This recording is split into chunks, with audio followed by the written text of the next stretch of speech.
Hello everyone, আমি আজকে ঝিনাই পয়েন্টে এসেছি। তো ঝিনাই পয়েন্টটা নতুন করেছে, অনেক সুন্দর করেছে। ঝিনাই পয়েন্টটা নতুন হলেও এত লোকজন আসতেছে, সবাই হচ্ছে এত সিরিয়াল, মনে করেন যে জায়গায় পাওয়া যাচ্ছে না।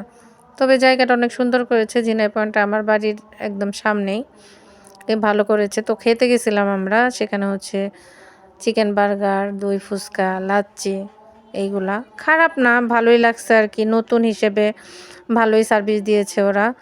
তো যারা খেতে চান আর কি এরকম, তা সবাই এসে খেয়ে যাবেন। ভালোই সার্ভিস, ভালোই দিচ্ছে। তো আমি একটু দই ফুচকাটা খেলাম। খাওয়ার পরে মনে হলো যে নতুন হিসেবে খারাপ না, ভালোই। আস্তে হয়তো পরিবর্তন হবে আরও ভালো করবে। তো সবাই এগুলা খেয়ে যেতে পারেন। সুন্দর একটা পয়েন্ট করেছে। আস্তে অবশ্যই বড় হবে। আর পয়েন্টটার প্লেসটা অনেক সুন্দর।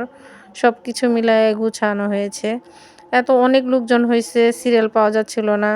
অনেকে আসতেছে, দেখতেছে, চলে যাচ্ছে। এই যে আমার ভাগ্নি ২ টায়, আমার মাম্মাম ২ টা হলো লাচ্ছি খাইতেছে। তো সবাই খেয়ে যাবেন, ঘুরে যাবেন এখানে।